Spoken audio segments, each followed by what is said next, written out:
বন জঙ্গলের গণ্ডি পেরিয়ে ঠাকুরগাঁয়ের লোকালয়ে হানা দিচ্ছে হিংস্র বন্য শেয়াল। কয়েকদিনে জেলার পীরগঞ্জ এবং রানীশংকুল উপজেলার বিভিন্ন গ্রামে আহত হয়েছেন অন্তত অর্ধশত মানুষ। আক্রান্ত হচ্ছে গবাদি পশু। এতে রাতের পাশাপাশি দিনের আলোতেও কাটছে না আতঙ্ক। ঠাকুরগাঁও থেকে জয়নাল আবেদিন বাবুলের পাঠানো তথ্যচিত্রে আরও জানাচ্ছেন সুলাইমান কবির। ঠাকুরগাঁওয়ের সীমান্তবর্তী পীরগঞ্জ ও রানীশংকুল উপজেলার বিভিন্ন গ্রামে হঠাৎ করেই শুরু হয়েছে বন্য শিয়ালের উপদ্রব।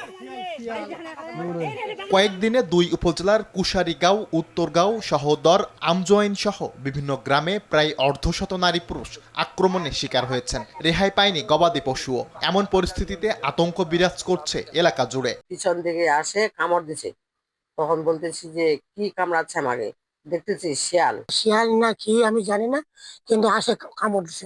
আমার কামড় দিয়ে ধরছে, তাই ওটাকে ছাড়াইতে গেছি, হাতে কামড় দিচ্ছে। আক্রমণ করছে অনেকগুলো মানুষকে, কামড়ায় রক্ত বাইর করেছে, গরুকে, ছাগলকে।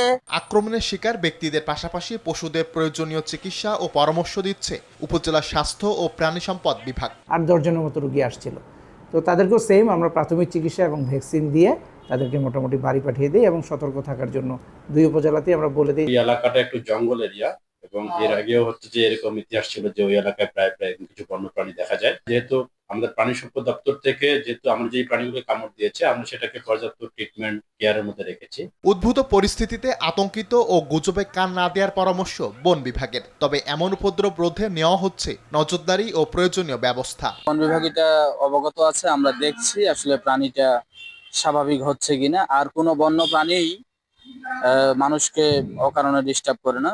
দ্রুত বন্য শিয়ালের উপদ্রব কমাতে না পারলে পরিস্থিতি নিয়ন্ত্রণের বাইরে যাওয়ার শঙ্কা করছেন স্থানীয়রা। হাত দিতে হবে না, মুখ আইয়াস না। সুলাইমান কবির, RTV।